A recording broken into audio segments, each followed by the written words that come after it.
Hello সবাইকে, তোমরা সবাই কেমন আছো? আশা করছি তোমরা সবাই অনেক ভালো আছো।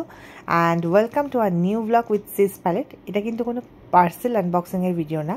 রাখি পূর্ণিমার দিন ভিডিওটা শ্যুট করেছিলাম। রাখি পূর্ণিমার একদিন দুদিন পরেই তোমরা ভিডিওটা পেয়ে যাবে।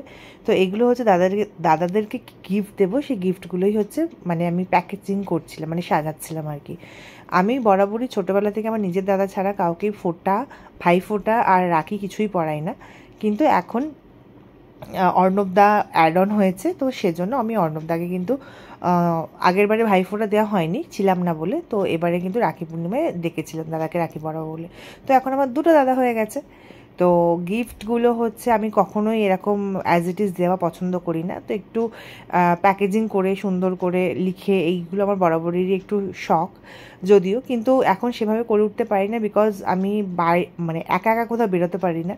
তো সেই জন্য দোকানপত্রে যাওয়া খুব কমে গেছে, শুধুটা অনলাইন ভরসা। আর অনলাইনে কিন্তু সমস্ত কিছু সবসময় অ্যাভেলেবেল পাওয়া যায় না।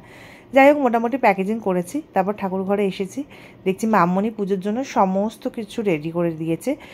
বলে রাখি, এটা রাখি পূর্ণিমার দিন আমাদের বাড়িতে সত্যনারায়ণ পুজো হয়।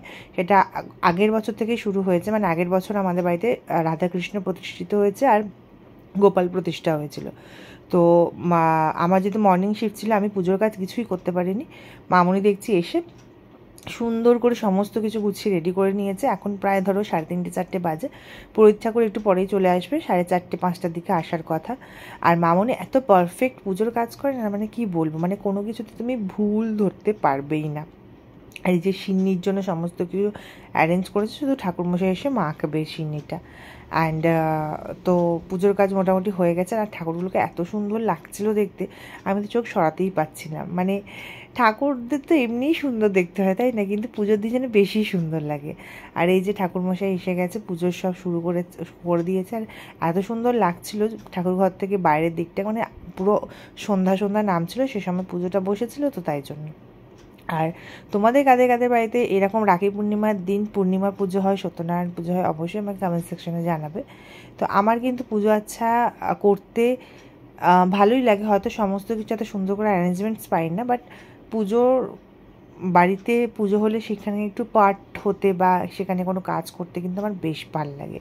আর এই যে পাঁচালিটা পড়া, মানে সত্যনারায়ণের সময় যে মানে ব্রত কথা পড়া, এই পড়াটা তো আমার ভীষণ সুন্দর লাগে।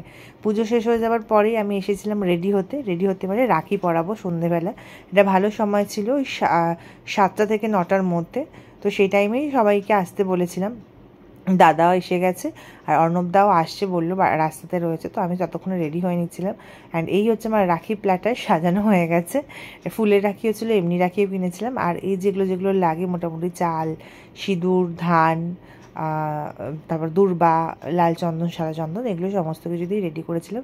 এবার 1 by 1 পড়াচ্ছে। প্রথমে দিদিভাই মানাকে পড়াচ্ছে, কারণ বড় থেকে ছোটোতেই যাওয়া ভালো। তো দিদিভাই আর মানা যেহেতু বড়, তো সেজন্য ওরা প্রথমে দুজনকে রাখি পরাচ্ছে। বেশ ভাল লাগে না জিনিসগুলো? এই ছোটো ছোটো দিন, মানে রাখি পূর্ণিমার দিন, ভাই ফোঁটার দিন, এই ভাই বোনদেরই দিন না সেটা, মানে স্পেশালি রাখিটা সবাইকে পরাতে পারে, বাট ভাই ফোঁটাটা কিন্তু আমার বেশ মজা লাগে। আর এই রাখি পূর্ণিমার ভাই ফোঁটাটা একটা জাস্ট রিচুয়ালস মাত্র। আমাদের তো বেসিক মানে মেইন প্রথা গিফট আদান প্রদান, তাই না? তো যাই হোক, এখানে মানাকে রাখি পরিয়ে নিয়েছে। কিন্তু সব থেকে মজার বিষয় আমার হসপিটালে ফার্স্টে ঘটেছে, আমাকে সঙ্গীতা রাখি পরিয়েছে। সেকেন্ড দিদিভাই আমাকে অ্যাজ এ ভাবি হিসাবে, মানে বৌদিদের এইটা লাটকানটা বাঁধে নাকি। এটা বেঙ্গলিদের রিচুয়ালস না, নন বেঙ্গলিদের রিচুয়ালস, যতটা আমি স্টাডি করে দেখলাম। কিন্তু দিদিভাই এটা আমার জন্য এনেছে, আমার ভীষণ ভালো লেগেছে। মানে ফার্স্ট টাইম আমাকে কেউ এটা পড়াচ্ছে, মানে নতুন একটা এক্সপিরিয়েন্স হলো। নতুন এক্সপিরিয়েন্স করতে সবারই ভালো লাগে, আমার কিন্তু খুব ভালো লেগেছে।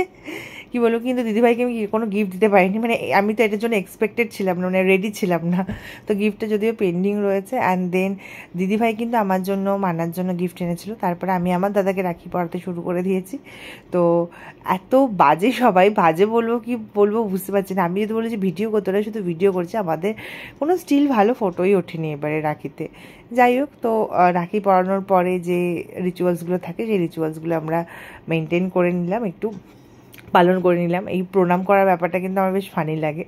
তো 1-2 দিনেই দাদাদেরকে, বড়দের মানে প্রণাম করতেই হয়, না করলে কিন্তু রিচুয়ালসটা কমপ্লিট হয় না, সেটার জন্য। তো দেন দাদাকে রাখি পরিয়ে প্রণাম করে মিষ্টি খাইয়ে গিফট নেওয়া দেওয়া করে তারপরে এবারে হচ্ছে অর্ণবদার পালা। এগুলো কিন্তু বেশ মজাদার না? তোমরা কে কী করছো সেটা কিন্তু আমাকে অবশ্যই জানিও।